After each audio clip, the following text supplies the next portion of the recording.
Good morning everyone. Welcome to our channel. It's early morning here in Mississippi. 6 a.m. dito. I think quarter to 6 pa pala. So, yung dalawa tulog pa. And pupunta muna ako sa pool namin. Tingnan ko dun kung pwede bang maligo mamaya. Kasi it's the last day of my son's school year. So yun. And napakaganda talaga early mornings. Especially dito. Maganda talaga. My favorite time of the day.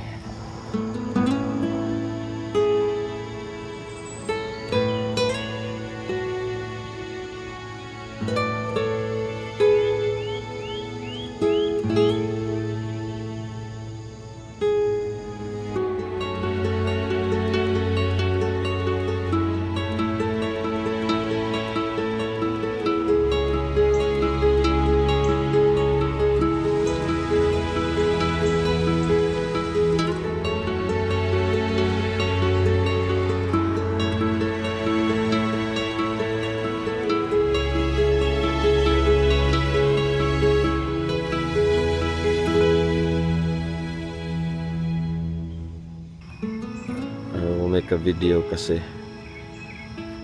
yun nga, malapit na kami umalis and gusto kong makita to, mapanood. Wala na kami dito, tapos namimiss ko yung lugar, so mapapanood ko siya. And then dito naman dyan, papunta sa pond. May 3 pond itong apartment complex. Napakita ko na rin ito nung winter, nung frozen yung pond na yan. So yan, napakagandang lugar talaga ito, yung apartment complex na ito. Napakaganda, for retirement talaga ito. Marami din mga matatanda dito nakatira. Yan. And then doon complex pa rin doon sa kabila. So yan. So yun nga pala, pumunta na ako ng U-Haul kahapon. Hindi na ako nakapag-vlog kasi early morning kasi, 7 a.m. 7:30 pala. And then kahapon may work si Allison, and so early morning siyang alis ng bahay. Then may pasok yung anak ko. Although he prepares himself na naman for school, pero kailangan pa rin tutukan kasi paminsan-minsan nadidistract, naglalaro. So dapat talagang tutukan. Then I have to cook. So kaya hindi na ako nakapag-vlog. So I arrived at U-Haul 7:30 a.m. yata yun. We started fixing or installing yung hitch.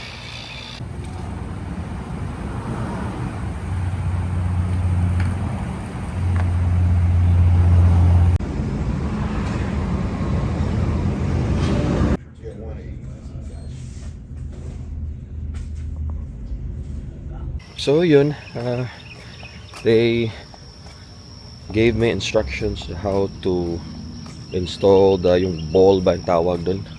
I'm going to insert this and line the hole up Okay. with the hole here. Alright. Once you get the hole in line, Okay. insert, and you take your clip and put on this side over here. Right. That's pushing. Alright. There you go. Okay. Release. Pull the clip out. Pull this out. This out. Right. So doon ikakabit yung trailer. So kaya marami akong natutunan kasi hindi ko pa naranasan to yung mga ito. So dapat din may maximum weight lang na ito yung every vehicle. So ginagamit pala namin kasi may nagtatanong si Dr. MJ tatanong siya kung anong gagamitin namin pang tow. So ang gagamitin namin is 2022 Toyota Cross LE. So yun ang gagamitin namin. Kaya ang kinuha ko, ang pinakamaliit na trailer ng U-Haul 4x8. Kasi hindi rin pwedeng napakabigat ang ito natin kasi baka masunog yung transmission ng sasakyan. So dapat sakto lang. So yun ang kinuha ko, 4x8 na trailer. So ipapakita ko yun pag nakuha namin on the day of our trip. So yun, papakita ko. Iwan ko kung naririnig ninyo yan, mga ibon. Nung dumating kami sa Canada, akala ko Canada lang yung napakaganda ng environment, napakalinis. Pero dito din pala sa US, although hindi naman lahat siguro, gaya ng Canada, hindi lahat ng lugar. Pero dito sa lugar namin, sa Meridian, sa Mississippi, napakalinis na lugar. Iwan ko kung ang reason ba niyan is it's a retirement town, pero napakali well maintained talaga ang lugar. So napakaganda. So yun, papakita ko sa inyo yung na-install nila kahapon. Kaya ko muna to, fix ko muna tong pasensya na po. Ano bang yan. So ipapakita ko sa inyo yung tinatawag na hitch. Yan, kung nakita nyo, ito siya. Yan. So they gave me instructions na yesterday kung paano. So ito kasi paglagay nito, parang bar ito eh. Tip lang ito, parang bar, may nakaganon from here to here. So ina-attach nila sa main chassis talaga ng sasakyan. And in order for them to do that, they have to remove this bumper. So ang laking trabaho din. Yan. So they have to remove this part, lahat ng ito. And then nakakabit tong hitch to the main chassis ng car. Then binabalik ito kahapon. So ito hindi na to matatanggal, and we could use this in Washington State. Pwede kang magkabit ng rack dito para sa kung may mga bike ka. So dito ilalagay ang rack. May nakita na ko din diyan eh, mga bike sa likod. So doon pala. So we're planning naman kasi na to buy bikes there kasi may mga maganda din mga bike trails doon. So yeah. And then yung brother-in-law ko hilig sa bike, yung pamangkin ko rin na babae. So nagplano kami na yung si Jansoy tuturuan ng bike doon. So yun, so magagamit namin to doon. And then so ito pala yung ball tinatawag. So napakita ko na yung sa clip paano ilalagay ito. So ito mabigat din, tapos is-secure din to kasi may nagnanakaw pala din dito. So is-secure din to. Bibili na akong pang-secure nito. And then yun pala yung ito yung assembly, hitch, at saka ito may lifetime warranty kasi sa U-Haul ko binili. So may lifetime warranty siya. So okay na din. Yun.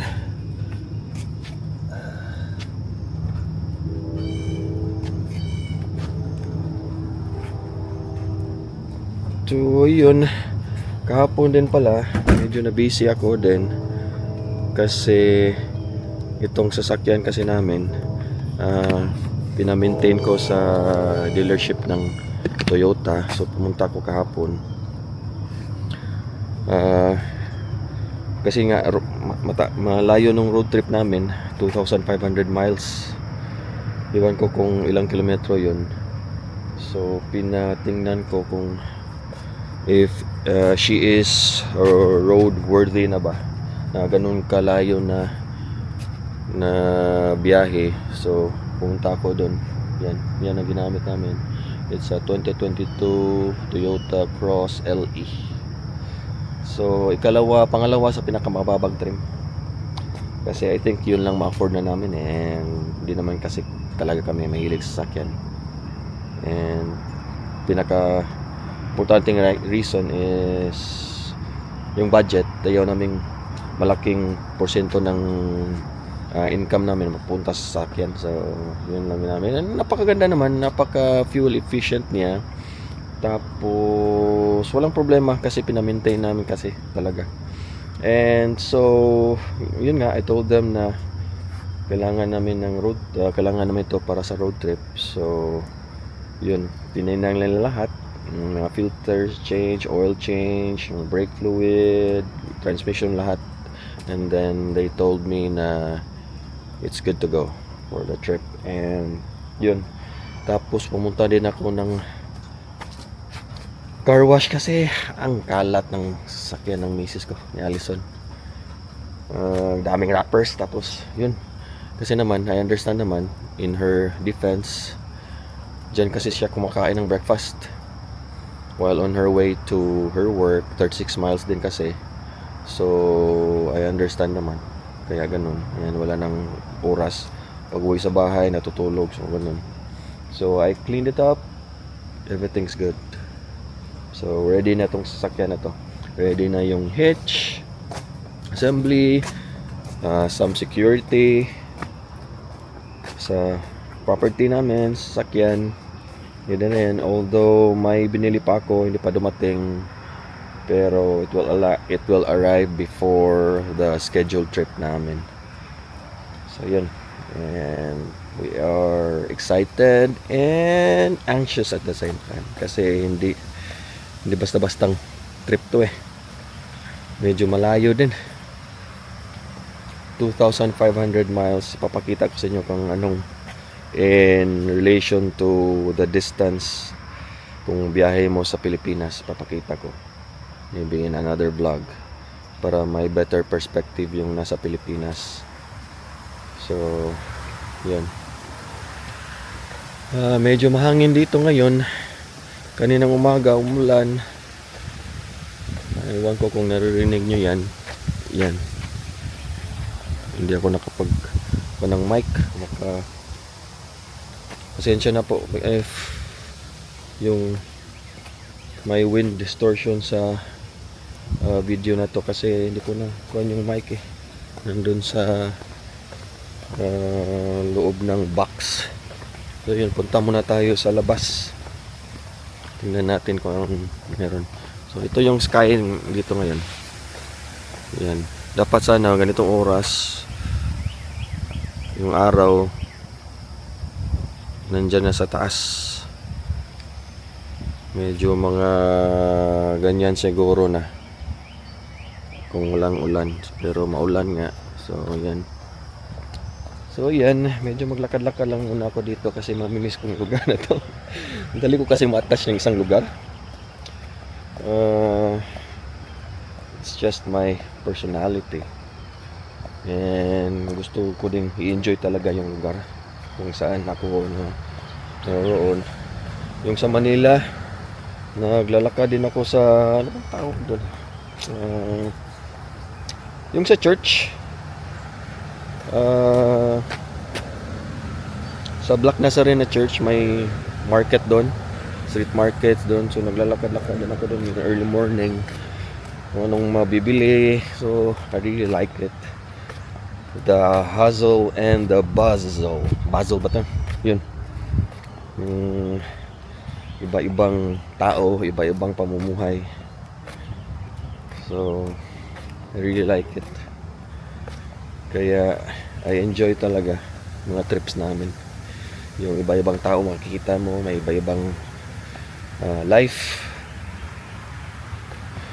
May iba-ibang problema, may iba-ibang inatupag. So, napakaganda. And medyo maganda yung mood ko ngayon. Siguro kasi ilang days na rin akong day off. So, nakaka-rest talaga. Ayan. May tumitingin sa akin while nag-vlog. Hindi kasi sila lagi nakikita ng nag-vlog dito. So yan, yung lugar namin. Yan. Itong Mississippi, napaka-green na lugar nito.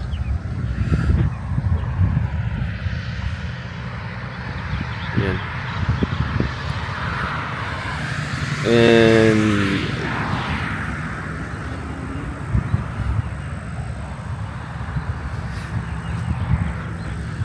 tapos yung grass, minomow talaga nila dito. Napakagandang tingnan. Minimaintain talaga nila. Especially na late spring. Napakaganda. Kaya understand talaga ako kung bakit maraming nagre-retire dito, kasi in general peaceful talaga yung lugar, saka napakaganda. May mga Walmart naman, pero yun nga, walang gaanong activities. Yun nga, for retiring people na may park na pwede kang maglakad-lakad. So maganda rin.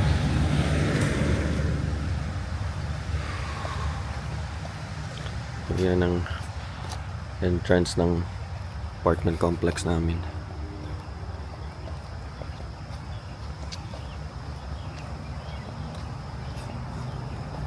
So yun, I wish everybody could just come here, pero ang hirap kasing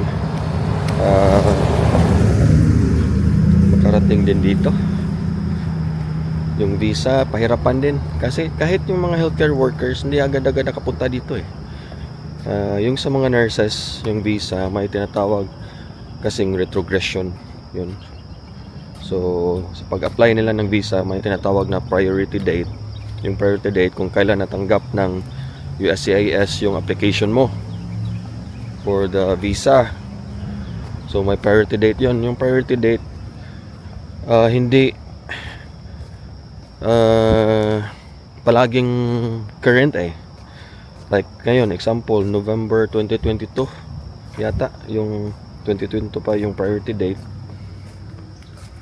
So hindi ka pa makapag-apply kung priority date mo is hindi current or 22. Anyway, hindi ko ma-explain ng mabuti. Si Alison na lang mag-explain sa inyo paano gagawin one of these days. So yun, ito yung dalawang sasakyan namin. Hindi naman luxury cars talaga yung mga sasakyan namin. Toyota. Yan ang ginagamit ng misis ko kasi malayo nga sila. And then itong Accent, Hyundai Accent na pangalawa sa pinakamababang trim din, although automatic siya. So yan ang ginagamit ko. So yun, and dapat din kasi baguhan na kami dito, and dapat din kasi you have to take care of your finances also, hindi lang bili ng bili. So at least sa amin naman, pero kung kaya naman, bakit hindi, yung mamahaling sasakyan. Pero para sa amin hindi pa kaya eh. So yun, and yun yung trunk. Kinuha ko na yung mga malalaking bagay dyan para dyan namin ilalagay yung mga maleta para sa clothes namin. Tapos yung mga gamit doon sa trailer, yung ibang gamit doon sa trailer ko ilalagay. Trailer ng U-Haul. So yun. And I will miss the mornings here.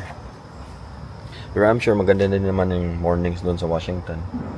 Pero every place has its charm. So dito maganda din.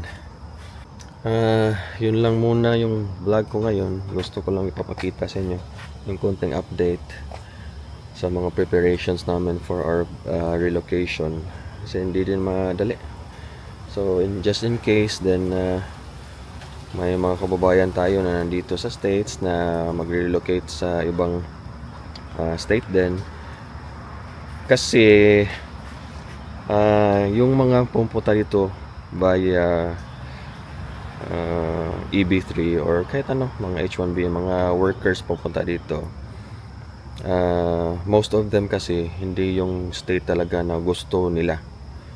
So it just happened na yung state na yun, dun nakalagay yung facility or hospital or lab na nag-sponsor sa kanila, and then may years of contract din naman yan eh. Although some people would stay, but a lot would migrate to other locations, to other states, or like sa amin, we're here in Mississippi and then we're relocating to the Washington state.